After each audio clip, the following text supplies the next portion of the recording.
खुद है कि भाई एक गाड़ी वाला जिंदा रहेगा तो देश की अर्थव्यवस्था चलती रहेगी। और हम मोस्टली हम ऑप्टिमिस्टिक है कि हमको ये सॉल्यूशन मिल जाएगा। लाखों माथाड़ियों का जो परिवार हमारे साथ जुड़ा है वो भी हमारे परिवार के एक अंग है। यदि एक दिन भी बंद होता है तो कई लोगों के घरों में चूल्हे नहीं जलेंगे। तो क्या इसके लिए राज्य सरकार या केंद्र सरकार या महानगर पालिका उसका अपने ऊपर आरोप स्वीकार करेगी? आज बीजीटीए के नेतृत्व में सभी ट्रांसपोर्टर्स एवं मस्जिद बंदर परिसर में कार्य कर रहे माथाड़ी यूनियन के प्रमुख कार्यकर्ताओं की बैठक संपन्न हुई, जिसमें पिछले काफ़ी समय से ट्रैफिक के नियमों में हुए बदलाव से त्रस्त हो रहे ट्रांसपोर्ट की तकलीफ़ों का निराकरण कैसे हो, इस विषय पर चर्चा विमर्श हुई। इस अवसर पर हमारे संवाददाता राम दुबे ने प्रमुख पदाधिकारियों के साथ बात की। पेश है एक रिपोर्ट। आज जो हमारी मीटिंग हुई है जिसमें माथाड़ी कामगार यूनियन से प्रतिनिधि आए थे, हमारे जो संस्था के मेंबर्स हैं और साथ ही साथ नॉन मेंबर्स, फैम के अधिकारी और कैट के अधिकारी भी ये मीटिंग में आज शामिल हुए हैं। और ये अगर आप देखेंगे तो 2018 से हमारे जो ट्रांसपोर्ट भाई हैं इनको ये समस्या आ रही है। बॉम्बे 3, बॉम्बे 9 में जो लोग अपना ट्रांसपोर्ट का व्यापार कर रहे हैं, जो अपना बिजनेस चला रहे हैं और साथ ही साथ गाड़ियों की लोडिंग अनलोडिंग एक्टिविटीज़ में भी कोई काम नहीं कर पा रहे हैं। उसके अलावा ई चालान्स का अगर मुद्दा देखेंगे वो भी गंभीर होते जा रहा है। और आज के दिन हमने जो मीटिंग बुलाई थी, हमारे जितने भी ट्रांसपोर्ट भाई बंधु हैं आज की तारीख में ये काम बिल्कुल नहीं कर पा रहे। क्यों नहीं कर पा रहे? क्योंकि ट्रैफिक से गाड़ियां आती नहीं हैं और गाड़ियां नहीं आने का कारण करनाक ब्रिज जो कि 2 साल से बंद हुआ है, सरकार का वो ब्रिज की तरफ कोई ध्यान नहीं है। हमारे एक भाई ने बताया कि भाई अपना वाईएम रोड में भी एनक्रोचमेंट हो गया है। आज गाड़ी वाला ही क्यों जिम्मेदार और गाड़ी वाले पे ही क्यों कार्रवाई हो रही है? ट्रांसपोर्ट को रीढ़ की हड्डी माना जाता है। देश की व्यवसाय तभी चलती है जब एक ट्रांसपोर्ट वाला जिंदा रहता है। कोरोना काल 2 साल हमने काफ़ी दिक्कतें महसूस की और आज की तारीख में हम बॉम्बे 3 और बॉम्बे 9 में व्यापार नहीं कर पा रहे। हमारे डीसीपी साउथ जोन के उनसे भेंट हुई। 7 दिसंबर 2022 को इन्होंने जो नोटिफिकेशन निकाला जिससे काफ़ी रुकावटें आई, उसी के सलाह में हमने उनके साथ बैठ के एक समाधान निकाला।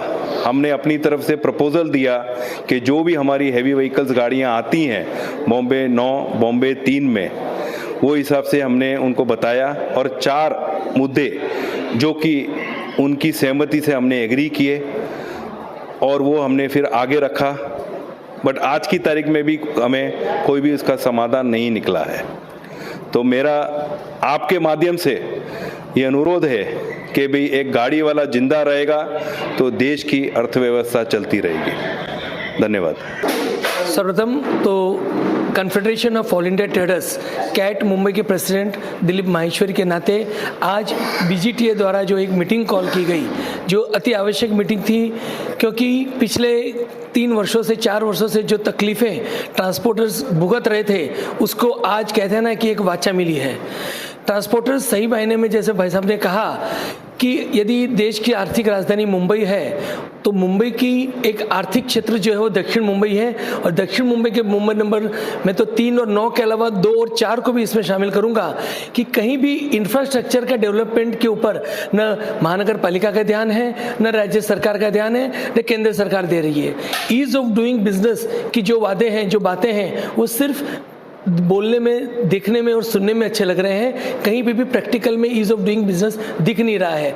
जब एक छोटा सा ट्रांसपोर्टर इस तरह से परेशान होकर आज इस मीटिंग में आके एक ये भी सोचता है कि अगर बंद रखूं या चालू रखूं, मतलब इस हद तक आने के लिए सरकार पूरी तरह जिम्मेदार है।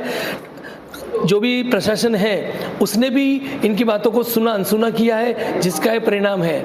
हम बंद के खिलाफ नहीं है, क्योंकि हम हमारे साथ जो लाखों माथाड़ी जुड़े हैं, लाखों माथाड़ियों का जो परिवार हमारे साथ जुड़ा है वो भी हमारे परिवार के एक अंग है। यदि एक दिन भी बंद होता है तो कई लोगों के घरों में चूल्हे नहीं जलेंगे। तो क्या इसके लिए राज्य सरकार या केंद्र सरकार या महानगर पालिका उसका अपने ऊपर आरोप स्वीकार करेगी? नहीं करेगी। वो आरोप आएगा बीजीटीए पे, कैट पे या फार्म पे। तो क्यों आखिर ऐसा क्यों? बार बार हमने अगर लीड ली कोई चीज़ की तो हम चाहते हैं कि आपके माध्यम से जो भी दर्शक देख रहे हैं, जो भी आपके फॉलोअर्स हैं, उनसे कहना चाहता हूं कि प्लीज़ हमारे माथाड़ी कामदार, हमारे ट्रांसपोर्टर्स भी हमारे परिवार का एक अंग है। उन्हें भी हमें एक दर्जा देके, उन्हें इज्जत देके उनका एक सम्मान बढ़ाना होगा। और हम नहीं चाहते कि किसी भी तरह का हम न्यूसेंस वैल्यू पैदा करें, पर यदि हमें मजबूर किया गया तो हो सकता है आने वाले समय में हम कुछ कठोर कदम उठाने के लिए मजबूर हो जाएंगे। मैं Pritesh Shah, federation of association Maharashtra का डायरेक्टर जनरल। आज बीजेटी ने जो यहाँ मीटिंग बुलाई है, जो समस्या हुई है, जब सबके लिए हम चाहते हैं कि सरकार को हमने पूरा निवेदन दे दिया है, फडणवीस सर को लेटर दे दिया है, उन्होंने हमको अगले हफ्ते में अपॉइंटमेंट के देने का वादा किया है। ये पूरा मैटर हम लेके उनको जाएंगे, आज मेमोरेंडम पूरा देंगे और हम मोस्टली हम ऑप्टिमिस्टिक है कि हमको ये सॉल्यूशन मिल जाएगा। और फिर भी जो समस्या है तो है, लेकिन हाथगाड़ी है या गाड़ी की है, सबका प्रॉब्लम है। और बीजेटी इसके पीछे जो कर रहा है वो कार्यक्रम सराहना कर रहे हैं।